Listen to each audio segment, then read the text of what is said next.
The hearing room was already packed when Margaret Hollis walked in carrying a canning jar of brown water. People had come from across the county. Some were farmers, some were neighbors who'd watched Margaret's fields flood 3 springs in a row. A soil conservationist from the university extension sat in the back row, holding a folder she'd been asked to bring. Word had spread that the County Water Authority had condemned Margaret's 47-acre farm as a flood hazard and ordered her to vacate within 7 days. The property was slated for a reservoir project that would serve a new subdivision 3 miles east. Most people in that room already knew how condemnation hearings ended. When a county authority condemns a farm for flood risk, the farm usually disappears under water. That's what reservoirs do, that something unusual had happened that morning. Because Margaret Hollis had arrived carrying a jar of rainwater the color of rust. The officer at the door raised a hand. "Ma'am, you can't bring liquids." "It's evidence," Margaret said. The officer looked at the jar. The water was brown with a faint chemical sheen on the surface. It smelled faintly of iron and something sharper underneath. Margaret's attorney, a former environmental litigator named Diane Royce, handed the officer a document. He read it, wrinkled his nose at the jar, and stepped aside. Margaret walked to the defense table. She placed the jar in the center. A ring of condensation formed on the wood. Across the aisle, the County Water Authority's team included 3 attorneys, the authority director Philip Strand, and a civil engineer who had overseen the drainage project that Margaret claimed had caused her flooding. Strand glanced at the jar and whispered to his counsel, "She brought swamp water to a condemnation hearing." His counsel chuckled quietly. Philip Strand had been director of the County Water Authority for 6 years. He was efficient, politically connected, and had overseen $140 million in infrastructure projects. The reservoir project was his signature initiative, designed to supply water to the Eastbrook subdivision development, which would bring 2,400 new homes and $12 million in annual tax revenue. The only obstacle was Margaret Hollis's 47 acres, which sat in the designated reservoir basin. Strand's engineers had declared the property a chronic flood hazard. The condemnation order cited 3 consecutive years of spring flooding as evidence that the land was unsafe and unsuitable for continued agricultural use. At a county board meeting, Strand had said, "This property floods every year. It's a liability. Converting it to reservoir use is the responsible choice." He did not mention that the flooding had started exactly 1 year after the county completed a drainage redesign that redirected surface water flow directly across Margaret's land. Margaret's family had farmed the 47 acres since 1958. Her mother planted corn. Margaret switched to hay and kept a small herd of Hereford cattle. The land sat in a gentle depression but had never flooded. Not once in 63 years. In 2021, the county built a new drainage channel along Route 9 to manage runoff from the Eastbrook construction site. The channel diverted water south, directly across Margaret's property. The first flood came in March 2022. Margaret lost a hay cutting. She filed a complaint. The county sent an inspector who noted natural low-lying terrain as the cause. The second flood came in April 2023. Margaret lost 3 calves. She filed again. The county responded with a form letter. The third flood came in February 2024. This time the water stayed for 11 days. The county declared the property a flood hazard and issued the condemnation notice. Margaret told Diane Royce, "They flooded my land." Then they condemned it for flooding. Diane drove out to the farm on a Wednesday. The evidence of flooding was everywhere. Mud lines on the barn siding, watermarks on the fence posts, a section of pasture that still hadn't recovered, the grass replaced by sedge and cattails where standing water had sat for 11 days. But what struck Diane most was the drainage channel itself. She could see it from Margaret's kitchen window, a concrete-lined channel running along Route 9 about 400 feet north of the property. At the point where it crossed the boundary at Margaret's land, the channel simply ended. No culvert, no diversion, no catchment basin. The water poured off the end of the concrete and sheeted across Margaret's fields. When was this built? Diane asked. 3 years ago, Margaret said. The original plan sent the water east toward the county retention pond. Then they'd changed it. One day the excavators showed up and dug the channel straight south. Did anyone notify you? No one asked. No one called. I found out when my fields flooded. Margaret had collected water samples from every flood. She kept them in canning jars on the back porch, each labeled with the date. The February 2024 sample was the most telling. The water was brown with a chemical sheen on the surface and a smell that was nothing like clean rainwater. Rainwater doesn't smell like that, Margaret said. That's construction runoff. Iron and phosphates and whatever chemicals they used on the Eastbrook site. Diane picked up the jar and held it to the light. The brown water swirled slowly. Can you bring this to the hearing? Diane asked. I was planning to pour it on their table, Margaret said. Diane almost smiled. Let's see if we can arrange that. She also pulled the county's drainage permits. The original environmental review had been conducted in 2020. It authorized a channel running east. The revision that redirected the channel south was filed in January 2022, but the environmental review permit had expired in October 2021. The county had modified the drainage on an expired permit 3 months after authorization lapse. The revision was signed by Philip Strand, the swine man who would later declare Margaret's farm a flood hazard, the same man who would sign the condemnation order. Diane drove out to the property on a Thursday.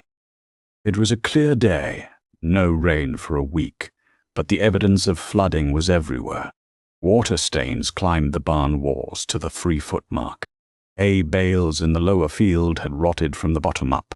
A line of mud and debris crossed the pasture at an angle that didn't match any natural water flow pattern Margaret had ever seen. Where does the water come from? Diane asked. Margaret pointed north toward Route 9. That drainage channel. They built it in 2021. Before that, this field was dry for 63 years. My mother planted corn here. I grew hay. The cattle grazed this pasture through every spring. Never a flood, not once. Diane walked the channel edge. It was a concrete-lined ditch, approximately 4 feet wide, running south from the construction site along Route 9. The channel had no filtration system, no sediment basin, no flow control. It simply collected runoff from the 400-acre Eastbrook construction site and directed it south, across Margaret's property. Diane took photographs. She measured the channel grade. It dropped 17 inches across Margaret's property line, ensuring that water would accelerate as it crossed her land. She noted that the channel terminus was unmarked. It simply ended at the edge of Margaret's south pasture, dumping water into a natural depression that had never been designed to handle it. This isn't drainage, Diane said. This is disposal. They're using your farm as a dump for construction runoff. Margaret nodded. I've been saying that for 3 years. Nobody listened. Diane took a wharf sample from a puddle that had collected at the channel's terminus. It was brown, with an oily sheen. She sealed it in a glass vial. She also pulled the original permit for the Route 9 drainage project. The application, filed in 2020, showed the drainage channel running EAST toward a county-owned retention pond designed to handle construction runoff. The engineering drawings were signed by the county's Civil Engineering Department and approved by the State Environmental Office. But the construction drawings, the ones actually used by the crews who built the channel, showed a different route. The channel ran SOT at True Margaret's farm. The revision was documented in a single addendum filed 4 months before the first flood. The addendum stated that the eastern route had been deemed infeasible due to soil conditions. It did not specify what soil conditions. It did not include an environmental impact assessment for the southern route. It was signed by Philip Strand. Diane found one more thing. The environmental review permit for the drainage modification had a 2-year expiration date. It expired in January 2021. The channel modification was implemented in March 2021, 2 months after the permit had lapsed. The county had redirected a drainage channel onto a private farm without a valid permit. Then when the farm flooded, as it inevitably would, they declared it a flood hazard and condemned it. Margaret had collected water from every flood. She kept it in jars on her porch, dated with masking tape. February 2022, April 2023, February 2024. Each jar was a slightly different shade of brown, but they all had the same chemical smell. Diane selected the February 2024 jar, the one that led to condemnation, and sent it to an independent water quality laboratory in the state capital. Cost $1,500 paid from Margaret's hay money. Results arrived in 11 days. The report confirmed elevated iron phosphates and trace construction chemicals, including hydrocarbon residue consistent with heavy equipment operation. The water chemistry matched profiles from other construction site runoff samples in the state database. It did not match the natural groundwater or surface water profile of Margaret's property. Diane also commissioned a hydrological flow analysis. The engineer's conclusion: in the absence of the Route 9 drainage channel, the Hollis property has no natural flood risk. The property's topography, soil type, and historical record indicates 0 flooding events in over 60 years of documented use. The flooding is entirely attributable to the artificial introduction of surface water via the county-constructed drainage channel. Diane filed the motion. The hearing was scheduled for 3 weeks later. Margaret spent those 3 weeks the way she spent every week, feeding cattle, cutting hay, and watching the drainage channel from her kitchen window. She kept the jar of brown water on the counter beside the coffee maker, where she could see it every morning. Diane said, "Can you prove the water came from their drainage?"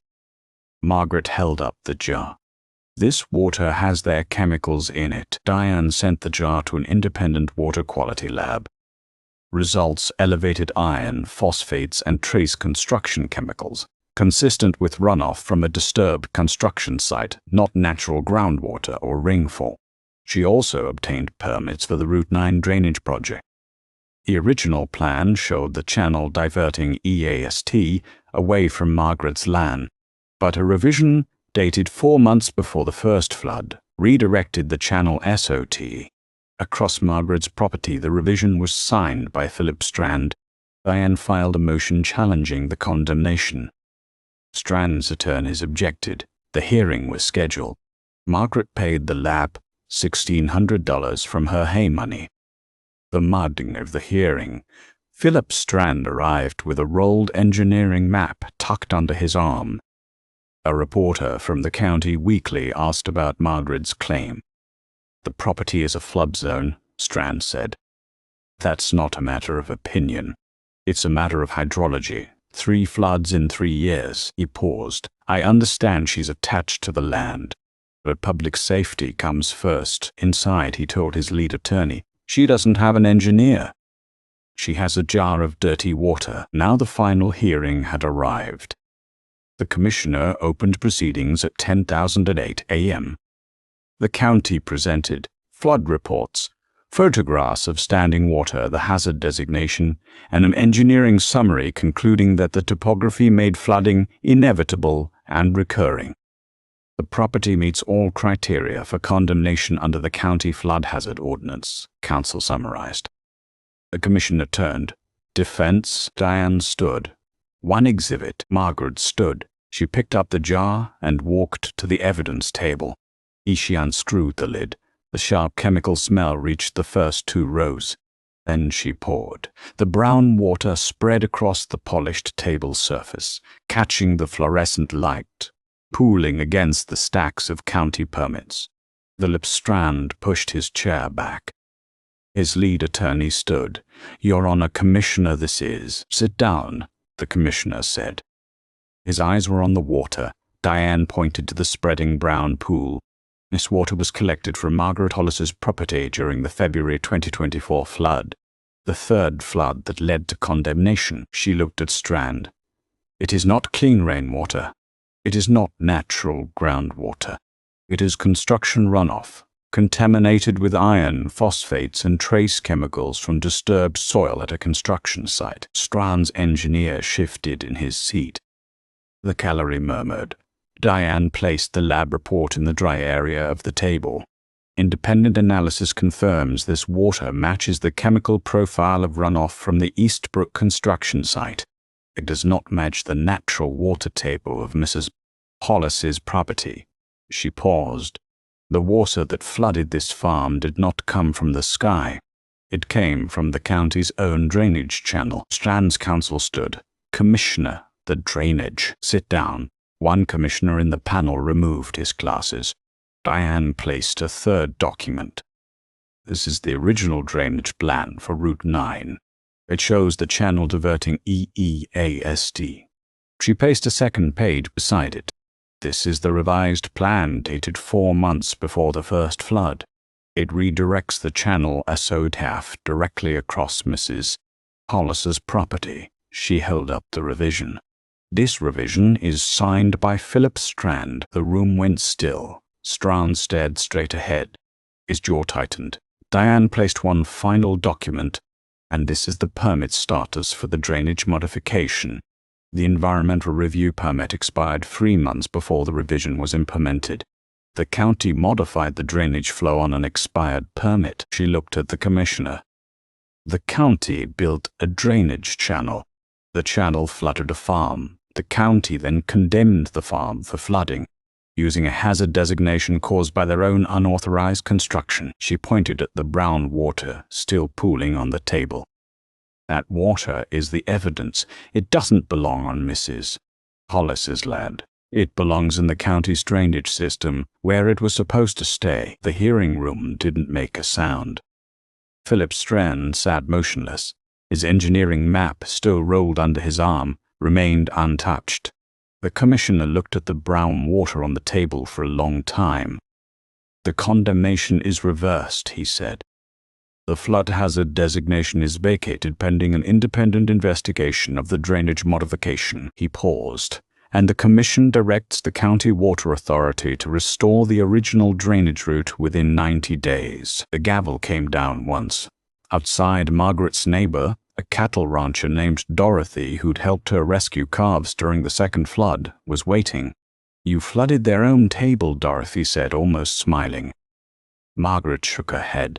I just showed them where the water came from, a reporter asked. Were you scared? Margaret held up the empty jar, still dripping. This jar has been sitting on my porch since February. Every time it rained, I watched their water cross my land. I collected it. I dated it. I waited. She paused. A farmer knows how to wait. 8 months later, the county restored the original drainage route. The Eastbrook Reservoir was redesigned to use county-owned land east of Route 9. Philip Strand resigned quietly. No public statement was issued. Margaret went back to work. The 47 acres stayed in the family. That spring, for the first time in 4 years, the fields didn't flood. The hay came in tall and dry. The Herefords grazed in pasture that smelled like grass instead of iron. And the empty jar sat on the porch railing, washed clean, next to a pot of geraniums that had survived 3 floods and a condemnation and were blooming again.